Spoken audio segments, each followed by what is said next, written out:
G'day expats and welcome to another episode of Expat Chat, episode 136 today, and not joined by my usual partner in crime, James Ridley.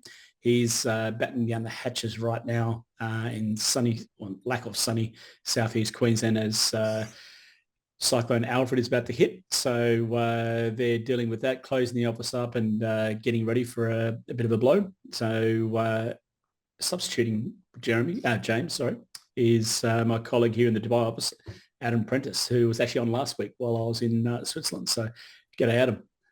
Hey Brett, how's it going? And yeah, best of luck to everyone in Brisbane, Queensland, with cyclones. Seems like us this time last year. And it was.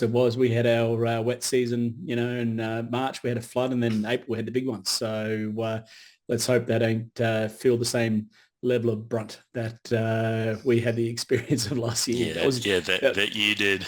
Yeah, that's right. I was still feeling the pain for that one. So that was a nice little introduction for you to moving to Dubai, wasn't it? Come live in the desert, and then 2 months later you're waist deep in water.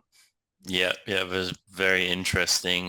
First starting to Dubai, and yeah, your message "don't come into the office" was baffling to me at first, but now I understand. Yeah, the place doesn't cope well with rain. So, mate, let's get up the show on the road. Episode 136 gets the disclaimer out of the way. All the information that we're going to talk about with you good folks today should be treated as informational and educational purposes only. Please do not construe this as personal advice. If you do need to get personal advice, please speak to a specialist like Atlas. So, mate, we're going to talk about a topic that, less so Asia, but more so Middle East, that a lot of folks living in the region face on a daily, weekly, monthly basis. And it's the old offshore bond argument. We've been talking since Atlas started 14 years ago about these products.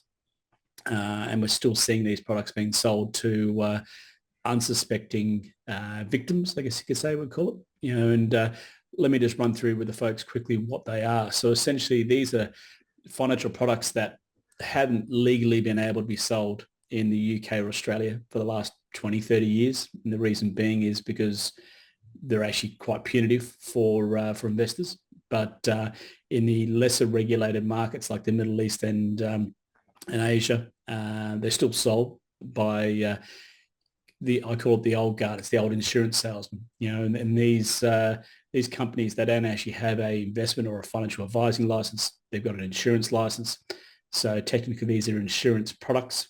The way they get around that is if you take out a 10-year or 25-year plan and you happen to die, then you get 101% back of your premium amount. So that's how they're sold. And the people, I guess, building these portfolios, I wouldn't really call them a portfolio. Once again, they don't actually have investment authority. In terms of investment committees and licensing structures. They're actually, as I said, they're insurance representatives selling insurance products. Now, mate, let's jump into why these things are adverse. And do you want to talk a bit about the 10-year and 25-year bond and what do they look like? Yeah. So essentially, a bond for everyone out there is a fixed interest earnings. So you get a bond for 25 years, you get paid, let's say, 5% a year. That will pay 5% in interest every year, or the coupon rate, as they call it. And at the end, you should get your capital back, the initial amount you put into the bond. Now, when you lock into a term like this, you are stuck inside what is called an investment bond or insurance bond, as they call it out here. That means that you're stuck into the life of it. You're stuck to fees, commissions, whatever the products they've bought are. And those products as well, they're not like your CBAs, Macquaries that we're used to back in Australia. They are, banks, financial institutions, property investments in God knows what country. So it's important to do your research on those sorts of things. And then we get into the whole regulations of those countries, which, I don't even know what's going on in some of them. Look, it's very smoke and mirrors, and I think you hit the nail on the head when you talk about being stuck in any of these things. Because let's say, for example, you commit to $5,000 a month in terms of putting money into these investments. your circumstances, you don't know what's going to be in 5 years, let alone 10 years time. Can you maintain that? We saw a lot of folks especially through COVID, when they lost their jobs, couldn't retain it. And then suddenly they lost all the value that had accrued up until that point and walked away, losing a lot of money when in actual fact, those markets in 2020, 2021 were quite positive. So in actual fact of making money, they lost quite a fair bit. The biggest problem we find is there's two categories of these bonds that we find. One's very, very bad and one's just bad. So let's say, for example, one of these smooth talking and not wanting to label it, but usually it's a British advisor, and I use that word in that word in inverted commas for those who can't see me using the old rabbit ears. They're selling you a 10-year what they call whole of life cover, and with those whole of life cover, they will put into that policy investments. Some of those investments might be your standard managed funds, tracking, say, the ASX or the S&P 500 or the FTSE 100, and they're the bad ones. And the reason I say they're the bad ones is because with these bonds, everyone's taking a clip on the way. So what that means is the advisor says, yeah, I'm just going to charge you 1%. But then there's the trustee fee. Then there's the custodian fees. Then there's, at last count, in the last couple of ones we've reviewed, the fees range between 5 and 7% per annum. So even if your portfolio is kicking along doing 8% per annum, which is the long-term average for the equity markets, you're just breaking even, if not sometimes going under, depending on the time of day of the market. They're the ones that are bad. You're lucky to get your money back after 10 years. And the ones that are really bad are the ones who stuff these insurance bonds with very complicated and convoluted investment structures like structured notes and property bonds and all sorts of other stuff. And the reason they put those in there, not because these people are smart and they think that's the best option, it's because they're getting commissions of up to 10% by getting you to go into these. So when you sign up to an insurance bond, let's say, for example, you commit to $100,000, that insurance advisor, once again, we're using the term advisor in inverted commas, is essentially getting between $12,000 and $20,000 commission from that bond. So that's why they lock you into 10 years, because then the bond provider has to claw back the commission that they've paid out to the advisor over a 10-year period of time or 25-year period of time. So that's one of the reasons why they lock you in. But the other problem is they've got their commission from selling you the product. Now they're trying to get commissions from selling you all these convoluted structured notes and loan notes and all sorts of nonsense, which, as I said, give them up to 10% commissions on those things. So the biggest problem you have with that is now suddenly they're not the best investment, capital risk, high fees. You can see where this is going. And I think probably the worst one I ever saw was a lady in Dubai who put in $250,000. Within 18 months, her funds were at $65,000. It was absolutely devastating for her. So these platforms are sold as a tax mitigation or tax avoidance. I wouldn't say tax avoidance, tax mitigation is probably the way to describe it. Tax mitigation strategy. But the problem is you're not making money. You got to have a gain first to be able to save money. A lot of these firms with the guys in their three-piece suits and their smooth talking ways will talk about, if you're in Middle East for 5 years and then you move back to Australia, then even after that 5-year period, it's still tax-free. Yes, that's right. So these bonds have to go every year and get a private ruling from the ATO. Now, that's not to say the ATO is going to stop issuing those. That's the risk. But the other risk too is, are you actually making money?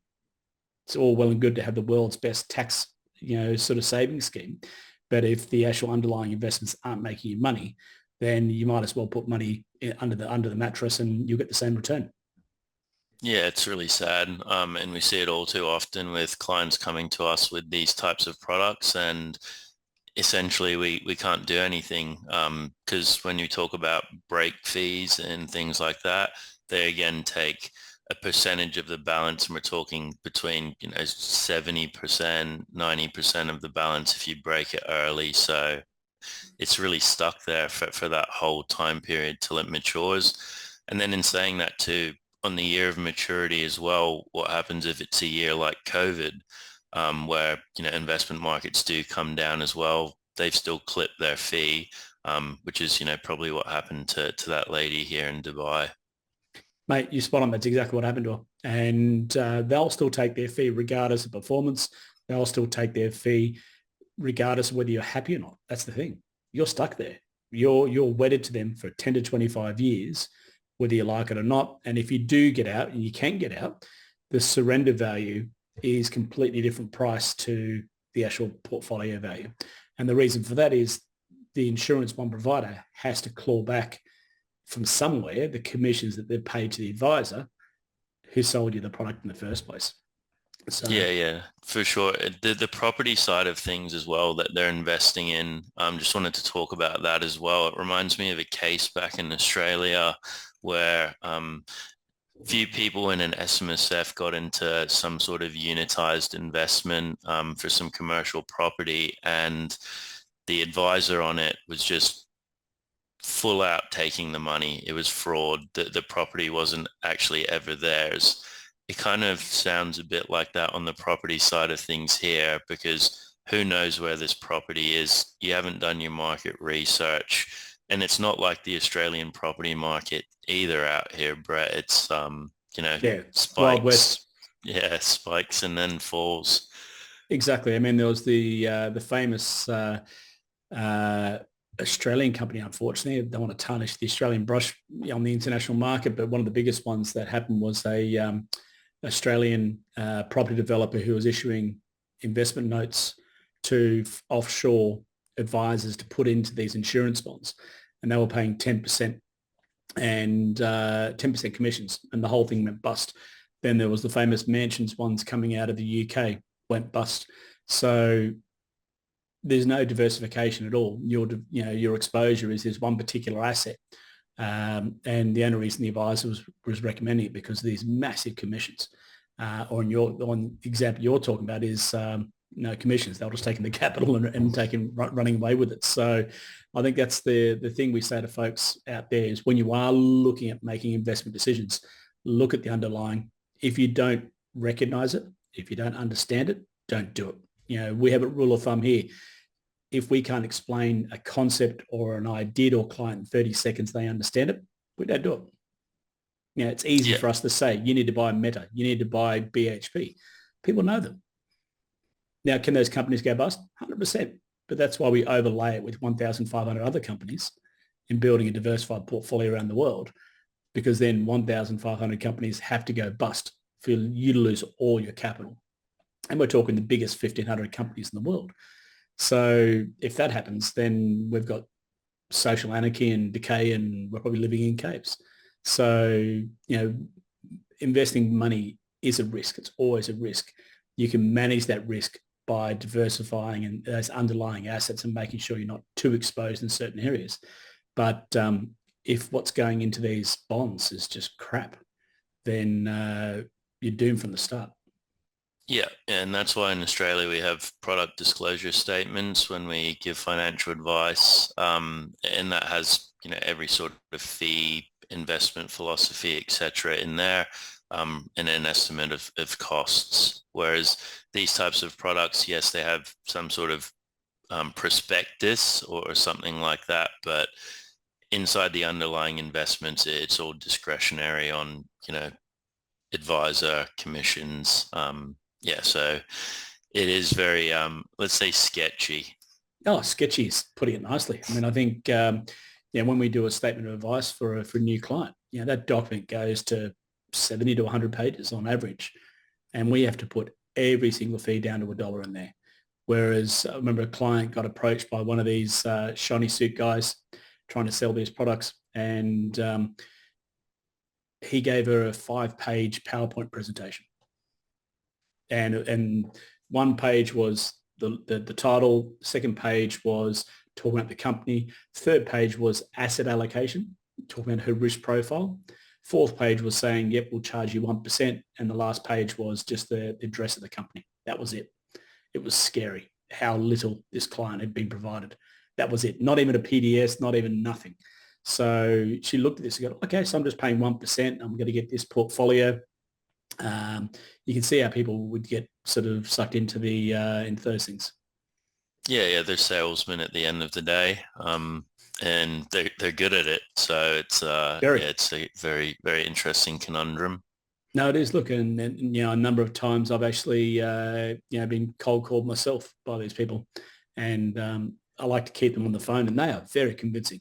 They are very convincing. They know the pain points, the fear points to target you with, and then provide you with a solution. The problem is the solution is not a solution. It's just it's like being sold a Porsche, but in actual fact, it's a 1950s Volkswagen Beetle with a Porsche body on it. These products are really antiquated. There's a reason why they're banned in most countries around the world. Yep, including Australia and the UK. So that should tell you everything. Exactly, mate. Exactly. So look, I think, our public service announcement on avoiding investment bonds, insurance bonds, executive bonds, they go all different names. But as soon as you hear the word, you're locked in for 10 years or 25 years, run. Today it's 2025. These days we have global portfolios, platforms with access to 24/7. There's no reason to give your hard-earned money to someone for 10 years, someone who you probably never met. That's the other thing too. So, and their interests aren't aligned with yours. So, and I think we leave it there for the day.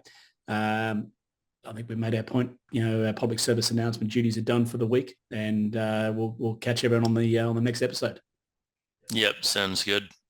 All right, guys. And just a bit of housekeeping. Don't forget to give us a bit of love on the reviews and the recommendations. And we do see them coming in, so we do appreciate it. So take 5 seconds, scroll to the bottom, give us a bit of a star rating, subscribe, and we'll catch everyone on the next episode. Thanks, guys.